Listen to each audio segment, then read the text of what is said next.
Hello दोस्तों, नमस्कार। तो हमारी आज की कहानी है ईश्वर का प्रमाण।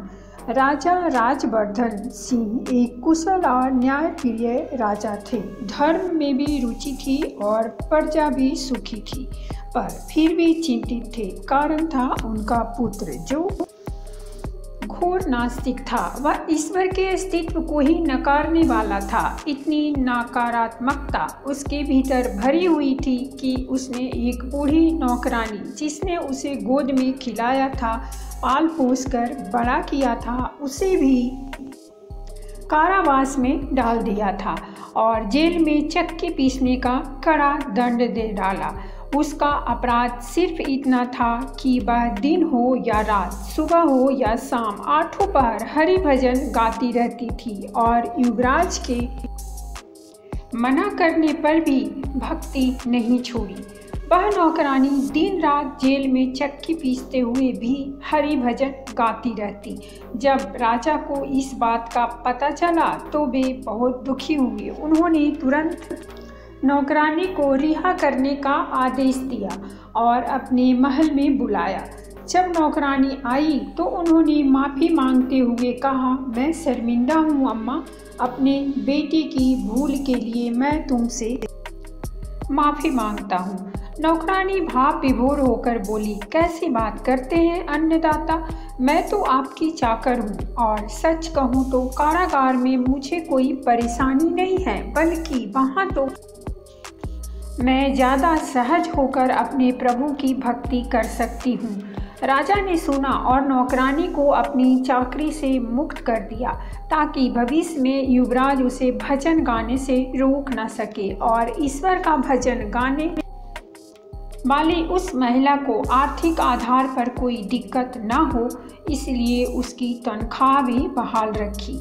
युवराज का इस प्रकार नास्तिक हो जाना और आस्तिक से इतनी नफरत करना राजा के लिए चिंता का सबब बनता जा रहा था और इसी चिंता में एक धीमे जहर का काम करते हुए उन्हें बीमार कर दिया और मृत्यु शैया पर पहुंचा दिया।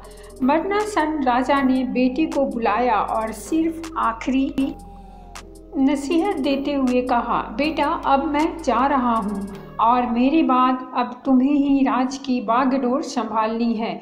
इसीलिए मैं जाते जाते तुम्हें सिर्फ एक हिदायत देना चाहूँगा कि इस संसार में हर तरह का विचार है और हर तरह की विचारधारा के लोग हैं। इसीलिए बेटा, राजा होने के नाते हर विचार का सम्मान करना और अपनी विचारधारा को जबरदस्ती किसी पर मत थोपना।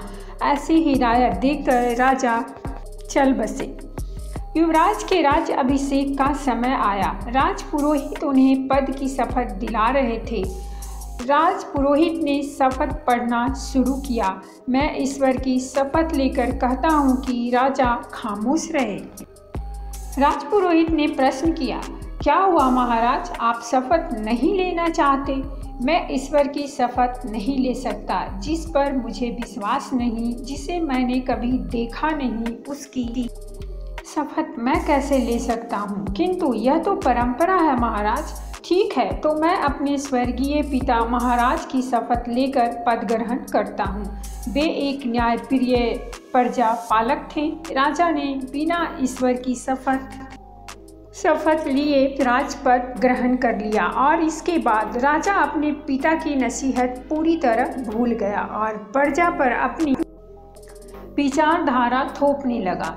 एक दिन उसने सनक में आकर घोषणा कर दी कि अगर किसी ने मेरे सामने यह बात साबित कर दिया कि ईश्वर का कोई अस्तित्व है तो ठीक है, वरना मैं सभी मंदिरों से मूर्तियों को तोड़वा दूंगा। मैं सिर्फ 3 प्रश्न पूछूंगा और यदि मेरे प्रश्नों का सही उत्तर नहीं मिल पाया तो यह स्पष्ट मान लूँगा कि ईश्वर का कोई अस्तित्व नहीं है और इसे सिद्ध करने के लिए 15 दिन का समय है। सारे राज्य में खलबली मच गई। लोगों को अपने धर्म, अपने मंदिरों और अपने देवताओं पर संकट के बादल मंडराते हुए नजर आने लगे। राज्य के कोने कोने से विद्वान आने लगे। राजा को ईश्वर के अस्तित्व का विश्वास दिला को एक विद्वान ने तर्क दिया, महाराज, मिट्टी का कोई आकार नहीं होता, वह मिट्टी खुद से कुछ नहीं कर सकती, किंतु जब वही मिट्टी कुम्हार के हाथों में पड़ जाती है तो वह एक घड़े का रूप ले लेती है और सबकी प्यास बुझाने को पानी अपने अंदर रख लेती है। मिट्टी का कोई आकार नहीं है पर घड़े का आकार है, यह उस कुम्हार की वजह से। ठीक उसी प्रकार हमारा शरीर भी मिट्टी ही होता है जिससे कुम्हार आकार देता है, और यह कुम्हार कोई और नहीं बल्कि स्वयं वह ईश्वर ही है। विद्वान के इस तर्क को राजा ने तुरंत यह कहकर टाल दिया कि आपकी बात सही हो सकती है कि कुम्हार की तरह ईश्वर ही हमें मिट्टी से मनुष्य का रूप देता हो, पर मिट्टी से घड़ा बनाने वाले कुम्हार को मैं देख सकता हूँ, तो मिट्टी से मनुष्य बनाने वाले कुम्हार को मैं क्यों नहीं देख पा रहा हूँ? जब तक देख नहीं लूँगा तब तक स्वीकार नहीं करूँगा। विद्वान निरुत्तर होकर चला गया। आखिरी के 2 दिन बचे थे। अब लगने लगा कि मंदिरों और मूर्तियों को कोई बचा नहीं सकता। तो कुल गुरु की बेटी ने अपने पिता से कहा, मुझे आज्ञा दीजिए पिताजी, मैं राजा के सभी प्रश्नों का उत्तर दूंगी। कुलगुरु शंकित थे, पर मंदिरों और मूर्तियों को बचाने का यही अंतिम उपाय समझकर उन्होंने अपनी बेटी को राजा से साक्षात्कार करने के लिए भेज दिया। राजा के दरबार में पहुंचकर उस कन्या ने महाराज को प्रणाम कर उनके प्रश्नों का उत्तर देने की चुनौती को स्वीकार करते हुए कहा, प्रणाम राजन, कहिए राजन, क्या है आपके प्रश्न?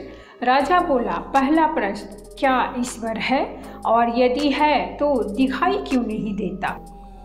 कुलगुरु की बेटी ने उत्तर में कहा, मैं ईश्वर का प्रमाण देने को प्रस्तुत हूँ, लेकिन पहले मुझे कुछ चाहिए। क्या थोड़ा सा दूध मिलेगा? राजा ने एक कटोरा दूध मंगवाया। लड़की ने पूछा, बताइए राजा, इस पात्र में आपको क्या दिखाई दे रहा है? राजा बोला, दूध है तो दूध ही दिखाई देगा। लड़की ने पूछा, दूध के अतिरिक्त आपको कुछ और दिखाई दे रहा है? राजा बोला, नहीं। लड़की ने कहा, आपको दूध के अतिरिक्त कुछ और नहीं दिखाई दे रहा, मगर मुझे तो मक्खन भी दिखाई दे रहा है। क्या आपको मक्खन दिखाई दे रहा है? राजा कुछ सोच में पड़ गया और बोला, नहीं लड़की, क्या इसमें मक्खन है? लड़की बोली, हे राजन, जैसे दूध के कण-कण में मक्खन है और मक्खन के कण-कण में घी है, वैसे ही इस सृष्टि के कण-कण में ईश्वर विभिन्न रूपों में है, जो है पर दिखाई नहीं देता। जैसे दूध से मक्खन पाने के लिए उसे मथना पड़ता है, उसी प्रकार परमात्मा को पाने के लिए वेदों का अध्ययन, सत्संग का श्रवण और ईश्वर के स्वरूप का लगातार ध्यान करने से उसका अनुभव किया जा सकता है। हे राजन, क्या आपको आपके पहले प्रश्न का उत्तर मिल गया? राजा ने कहा, हाँ, मैं मान गया, पर वह किसे देख रहा है, किस ओर देख रहा है? इसके उत्तर में कन्या ने कहा, क्या मुझे एक जलती हुई मोमबत्ती मिल सकती है? लड़की के लिए एक जलती हुई मोमबत्ती लाई गई। लड़की ने राजा से कहा, राजन, मोमबत्ती की यह लौ कहाँ देख रही है, किसे देख रही है? राजा ने उत्तर दिया, यह सभी को देख रही है, हर ओर देख रही है। लड़की बोली, राजन, जिस प्रकार इस मोमबत्ती का प्रकाश चारों ओर फैला हुआ है, उसी प्रकार ईश्वर की चेतना हर ओर फैली हुई है, और उसी चेतना के कारण हम देखते हैं, हम सुनते हैं और हम बोलते हैं, चलते हैं। जैसे यह प्रकाश सभी ओर देख रहा है, वैसे ही इस भी सभी ओर देख रहा है। आशा है आपको आपके दूसरे प्रश्न का उत्तर भी मिल गया होगा। कुलगुरु समेत सभी सभासदों के चेहरे पर प्रसन्नता और आशा की लहर दौड़ पड़ी, जबकि राजा असमंजस में पड़ गया। फिर उसने अपना तीसरा प्रश्न किया, वह इस समय क्या कर रहा है? लड़की ने फिर विद्वतापूर्ण उत्तर दिया, राजन, इस समय मैं आपके प्रश्नों का उत्तर दे रही हूँ, इसीलिए मैं आपकी गुरु हुई और आप मेरे शिष्य। किंतु मैं अभी खड़ी हूँ और आप बैठे हुए हैं। यदि अपने प्रश्नों का उत्तर चाहते हो तो आपको मुझे अपना आसन देना होगा। राजा ने इधर उधर देखा और फिर अपने आसन से उठ खड़ा हुआ और वह लड़की उसके सिंहासन पर बैठ गई। फिर उसने कहा, यह रहा आपके तीसरे प्रश्न का उत्तर। राजन, थोड़ी देर पहले आप मंदिर से मूर्तियां हटाने पर विचार कर रहे थे, पर अभी आप ईश्वर के अस्तित्व और उसकी शक्तियों पर चर्चा कर रहे हैं। थोड़ी देर पहले आप इस सिंहासन पर बैठे हुए थे, अब मैं इस सिंहासन पर बैठी हूँ। थोड़ी देर पहले मैं सामान्य नागरिक की तरह खड़ी थी, अब आप मेरे सामने सामान्य नागरिक की तरह खड़े हैं और मैं आपके सिंहासन पर विराजमान हूँ। यह ईश्वर करवा रहा है।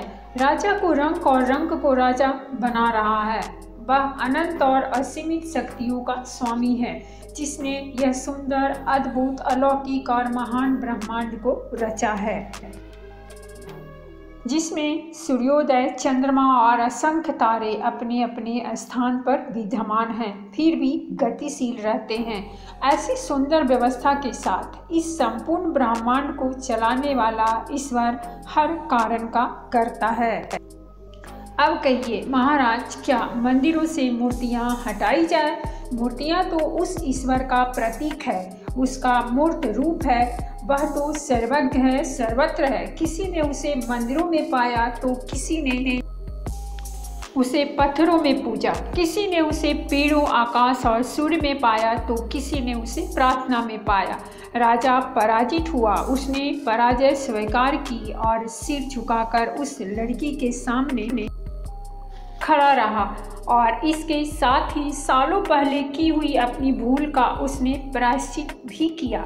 अपनी माँ समान नौकरानी, जिसे उसने हरि भजन गाने के अपराध में जेल में चक्की पीसने का दंड दे डाला था, उस नौकरानी को वापस सम्मान सहित अपने महल में बुलवाया और हरि भजन गाने की छूट दे दी। तो दोस्तों, ये थी हमारी आज की कहानी। अगर कहानी अच्छी लगी हो तो प्लीज़ हमारे चैनल को सब्सक्राइब और वीडियो को लाइक ज़रूर करें।